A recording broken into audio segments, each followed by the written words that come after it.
Welcome back for week 5 of walking together. You're still not walking alone. We're just about a week out from the end of Lent, but we're going to dive in still. We're still going to give this our all. We're going to do everything we can to continue to journey with the Lord through the desert. And this journey continues this week as we reflect upon this week's gospel. It comes from the Gospel of John, chapter 11. We see Jesus raising Lazarus from the dead. This is a story most of us know, but I want to focus in on one point this week. This week, as we enter into Lent, as we continue to journey through the desert, let's focus on the fact that Jesus knew what was going to happen. He knew that he was going to raise Lazarus from the dead. He knew that his friend would find life again. But that doesn't stop Jesus from entering into his emotions. We hear that Jesus wept. He could have easily just pushed everyone aside and gone in and raised Lazarus from the dead and stopped all the crying and stopped all the grieving. But Jesus enters into it. He feels that emotion. He allows himself to weep.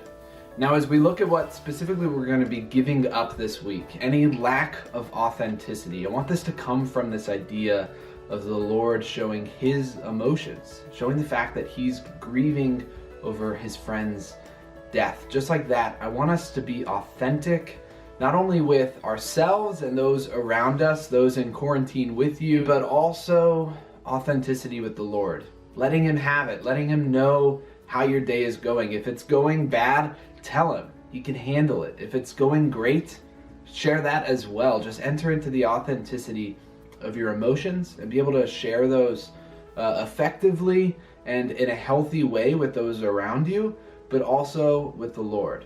And also, just this week, what we're picking up is a nightly act of contrition, a simple prayer letting the Lord know that you're sorry for the ways that you failed him throughout the day. Just a few weeks ago, we were doing a nightly examine. We were looking at our day, but specifically I want to enter into those ways that we fail the Lord. This can be really important to do at the end of our day, specifically because I don't know about you, but sometimes I sit in that line for confession and I can't remember the ways in the last month or the last few weeks since my last confession that I have failed the Lord. I sort of just go back to my regular list. But doing this nightly act of contrition, bringing to mind the ways that we fail the Lord and telling him that we're sorry, having those emotions set in and telling the Lord that we're grieving the fact that we've been separated from him is vital in our relationship with him, because it allows us maybe that next day to take those things that we failed in yesterday and to improve upon them, to be aware of the ways that we're in relationship with the Lord and to enter into that emotion.